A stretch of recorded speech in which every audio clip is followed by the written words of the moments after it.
Kédougou, l'ambassade de France vient au chevet de l'association GED.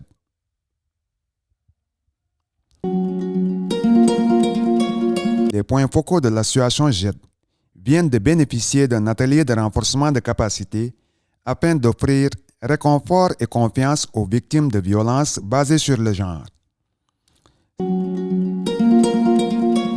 Cet accompagnement de l'ambassade de France au Sénégal à l'association Genre, Équité et Développement est d'une impérieuse nécessité dans la région de Kédougou. Permettez-moi de remercier notre partenaire, à savoir l'ambassade de France au Sénégal, qui a décidé d'accompagner l'association Genre, Équité et Développement, de l'appuyer financièrement pour qu'elle puisse dérouler des activités de sensibilisation.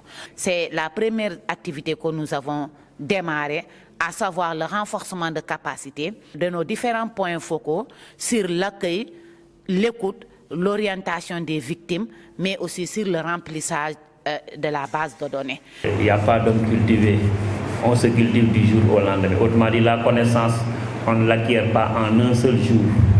C'est durant le processus de sa vie, parce que chaque jour, on apprend.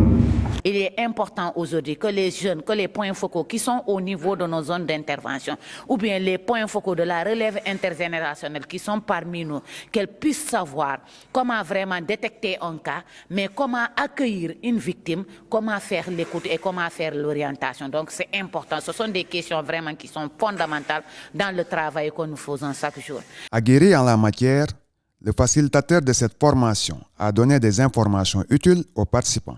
L'identification est le point de départ dans la trajectoire de l'enfant victime. Lorsque l'identification est mal exécutée, il y a des risques que les droits de l'enfant victime ne soient pas respectés.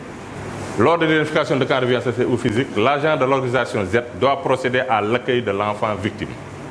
Ceci permettra à l'agent de Z de mener un entretien afin d'obtenir les informations nécessaires. Afin de prendre en considération le bien-être de l'enfant victime, l'agent de l'aide doit veiller dans un premier temps concernant l'accueil. L'accueil doit être vraiment primordial. L'accueil doit être vraiment un cas de succès. Si vous ne parvenez pas à réussir cette phase-là, pratiquement toutes les autres phases qui vont suivre seront des phases qui ne vous mèneront pas à un succès, qui ne vous permettront pas vraiment de répondre aux besoins de l'enfant. Parce que l'enfant ne va pas vous donner ce qu'on appelle les véritables raisons de sa souffrance. Parce qu'il n'a pas confiance en vous, parce que tout simplement l'accueil a été mal fait.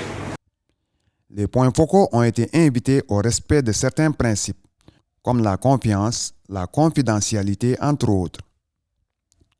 Veillez au respect de la confidentialité des informations relatives au cas. Mettre l'enfant à l'aise, tout à fait normal, parce que vous êtes en premier contact avec l'enfant et vous voulez avoir des informations concernant sa situation. Et l'enfant, le premier contact, il se méfie, c'est de la méfiance. Il ne va pas vous dire tout, parce qu'il n'a pas encore confiance en vous. Et cette confiance-là, c'est vous qui doit le cultiver, c'est l'enfant-là. Recueillir l'accord éclairé de l'enfant en lui expliquant ce que signifient les règles de confidentialité et leurs limites. Et en précisant de quelle manière seront utilisées les données recueillies. C'est important aussi.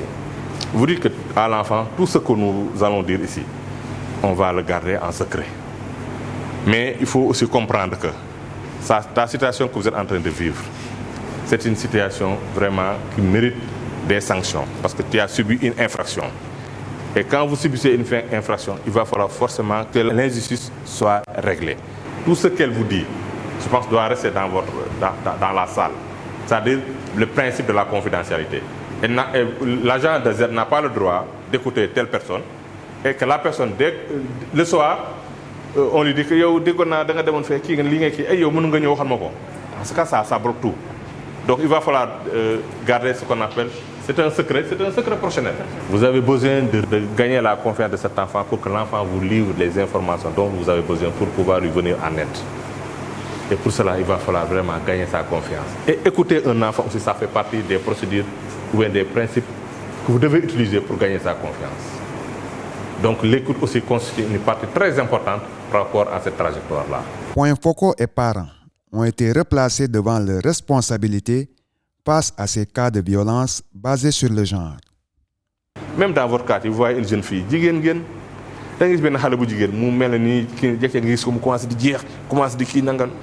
ça veut dire qu'il y a quelque chose. Il y a quelque chose. L'enfant a besoin de grandir. Mais vous voyez qu'elle est en train de déprimer, essayez de s'approcher d'elle, de lui parler. Là, on a identification, détection. Les parents n'ont pas l'habitude de communiquer, de parler avec leurs enfants. À bas âge, ils tamal sa bop. Mais nous sa dom la ngay def de telle sorte que daf lay ragal. Non non, sa dom aujourd'hui waratu la ragal, daf la wara ñëmé. Ngay tok di waxtaan am avoir des moments où vous êtes seul en train de discuter, vous voulez parler de certaines choses, de telle sorte que si elle subit quelque chose, elle a l'audace de venir vous dire, maman, j'ai rencontré telle personne, il m'a dit ça. Faites attention à cette personne-là. Mais ce fait que donc habituez vos enfants à vous parler de leurs secrets une fois de retour, soit de l'école ou bien dans l'endroit de fréquentation. Les organisateurs de cet atelier peuvent se réjouir de l'engagement des participants.